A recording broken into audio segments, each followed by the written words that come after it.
According to a hadith in Sahih Al-Bukhari, Allah created Adam as a duplicate of himself.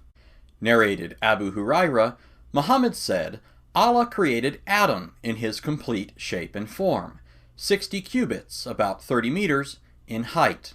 In spite of statements like this littered throughout Islam's authoritative sources, many people think the Islamic deity is a supratemporal, spaceless, and immaterial being.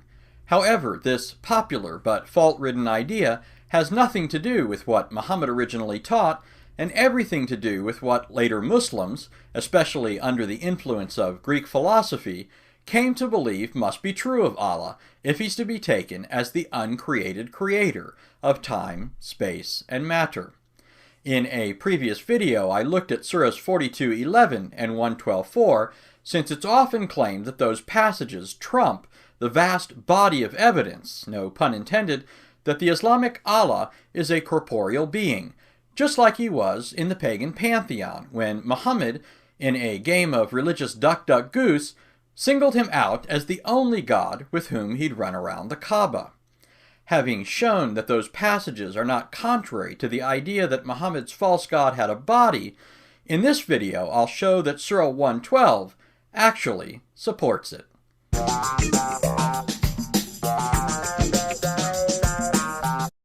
According to Muslim heresiographers, a number of early Muslims are known to have believed that Allah has a body, the upper half of which is hollow, in other words has a mouth and chest cavity, while the lower half is solid, in other words has no stomach cavity or opening in the rear. For instance, the following source tells us about the view of a Muslim named Hisham bin Salim al-Jawaliki. He claimed that what he worshipped is in the form of a man, but without being flesh and blood, that is, like ours, that his deity is made of a diffused white light. He claimed that his deity has 5 senses and has hands, feet, eyes, ears, nose, mouth. He claimed that his upper half is hollow and the lower half is solid, and that his object of worship has black hair, being made of black light, whereas the rest is made of white light. Speaking of another early Muslim named Dawood al-Jawaribi, the same source tells us, he said his deity is a body in the form of a human with flesh and blood, and said his upper half is hollow and lower half is solid, that he has curly hair. However, he claimed it is a body unlike the bodies, and flesh unlike the fleshes, and blood unlike the bloods. Apparently, al-Jawaribi's openness to discuss Allah's body had its limits, for as Ali Shah points out, there were some things that al-Jawaribi wouldn't talk about. He quotes him as saying, "Do not question me about the pudendum or the beard, but you may ask me about anything else."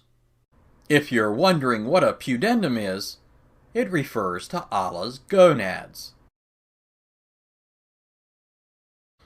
While we could certainly have a ball discussing Allah's gonads, at this point you're probably wondering what all of this has to do with the actual meaning of Surah 112. In order to answer that question, we need to do a little digging. We need to do the hard work that Muslims, aided and abetted by their imams and apologists, refuse to do. First, to refresh your memory, here's what Surah 112 says, at least according to some translations. Say, He is Allah, the one and only, Allah, the eternal, absolute. He begetteth not, nor is he begotten, and there is none like unto him. The words Allah, the eternal, absolute, in the second verse of this surah, represent the Arabic phrase Allahu As-Samad. The word Samad is what's known as a hapax legomenon, which means it's a word that only occurs once in the Quran. As many scholars have pointed out, the meaning of this word, Samad, became increasingly unclear to Muslims after the time of Muhammad, and was given more definitions than Muhammad had wives. For instance, Joseph van Es, the professor of Islamic studies and Semitic languages at the University of Tübingen, stated, "Between the assertion of God's unity with which this surah starts, and the sentence that he is not begotten, nor was begotten himself, God is described by a strange and striking predicate, a word which is a hapax legomenon in the Quran and has not lost its enigmatic character until today. Likewise, Franz Rosenthal, professor emeritus of Arabic at Yale, stated the following concerning this word. It has a long and varied history behind itself, both in Islam and in Western scholarship, but its meaning has not yet been fixed with any certainty. As well, Dr. Christos Similaitis, who was a senior scholar at Merton and Somerville College, wrote, "The meaning of this word is far from clear. In fact, it is a well-known linguistic puzzle in the text of the Quran." One quick and easy way to see the confusion that exists over the meaning of this word is simply by noting the many different ways it's been translated, even by Muslim translators. Yusuf Ali, the eternal, absolute; Muhammad Pickthall, the eternally besought of all; Wahiduddin Khan, the self-sufficient one; Ahmed Ali, the imminently indispensable; Ali Kali Karai, the all-embracing; the monotheist group, the indivisible; Hassan al-Fatih Karabullah, the called upon. The reason this word has proven to be so problematic, leading later Muslims to assign various meanings to it, is because the original and literal meaning of the word is solid, not hollow, or having no cavity or open space. In fact, that's exactly how it's rendered in the translation of Bijan Moinian. God is solid. This definition and interpretation of the meaning of samad is borne out by several lines of evidence. For the sake of brevity, I'll just mention 3, and you're not going to want to miss the last one.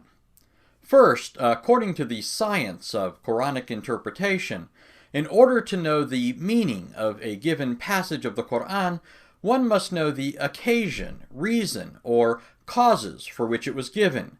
For instance, in his Uzul at Tafsir, Bilal Phillips wrote, "Knowledge of the reasons for revelation is of great importance to understanding the Quran, as well as many of the Islamic laws contained in it." So, what was the occasion or reason that provoked Muhammad to utter the words of Surah 112? According to the Tafsir or commentary of Sayyid Abu Ala Maududi, Surah 112 was Muhammad's response to a question that a representative of the polytheists put to Muhammad. He records the following report. Amir bin at-Tufail said to Muhammad, "O Muhammad, what do you call us to?" Muhammad replied, "To Allah." Amir said, "Then tell us of what he is made, whether of gold, silver, or iron."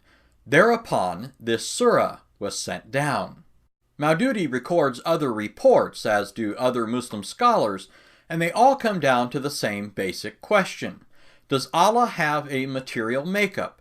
Is he composed of some tangible substance? It shouldn't be hard to see that the translation, which most directly and naturally answers the question put to Muhammad by the pagans, is that of Bijan Moinian. God is solid. A second and even more conclusive line of evidence that supports this translation can be found in Al-Tabari's tafsir of Surah 112, where he cites 27 reports that tell us the meaning of the word samad, the vast majority of which tell us that it means solid, or not hollow. Most significantly, not only do many of the reports go back to early Muslims in whose language the Quran was originally given, as well as to many of Muhammad's closest companions, but he even records a report that goes back to Muhammad himself. According to the following narration, a man named Buraida said, "I do not know about this word except that I asked Muhammad, who said, As-Samad is the one who has no hollowness." A third and final line of evidence, which by itself is worth the price of admission, concerns the creation of Adam. Because Allah created Adam in his shape and form, as we've already seen, this created no little confusion for the angels. Even though Allah told them in advance that he was going to make man in his shape and form, when he eventually did so, he first created Adam as a lifeless statue. And when the angels came upon Adam, they couldn't tell the difference between him and Allah, for which reason they were scared. That is, until Iblis, Satan, in a stroke of genius, decided to do a little investigating. According to Musa bin Harun, Amr bin Hamad, Asbat al-Sudi, Abu Malik and Abu Salah, Ibn Abbas, also al-Sudi, Murra al-Hamdani, Ibn Masud, and some other companions of Muhammad, Allah said to the angels, I am creating a human being from clay. When I have fashioned him and blown some of my spirit into him, fall down in prostration before him. Allah created him with his own hands, lest Iblis become overbearing toward Adam, so that Allah could say to Iblis, You are overbearing towards something I have made with my own hands, which I myself was not too haughty to make. So Allah created Adam as a human being. He was a body of clay for 40 years, the extent of Friday. When the angels passed by him, they were frightened by what they saw. The angel most frightened was Iblis. He would pass by him, kick him, and thus make the body produce a sound, as potter's clay does. Then he would say, What were you created for? He entered his mouth and left from his posterior. Then he said to the angels, Don't be afraid of that one, for your Lord is solid, whereas this one is hollow. When I am given authority over him, I shall ruin him. In other words, because Adam was hollow, as proven by the sound emitted when Satan kicked him, and by the fact that Satan was able to enter his mouth and exit through his rear, Satan or Iblis discovered that it wasn't Allah. Apparently, the Islamic Satan and angels all knew that you can enter Allah's mouth, but you can't get out of his butt. Lord willing, I'll have more to say about Allah's body, including his genitals, but for now, the next time a Muslim tells you that his God is immaterial, timeless, and spaceless like the God of the Bible, do Allah a solid and point them to this video.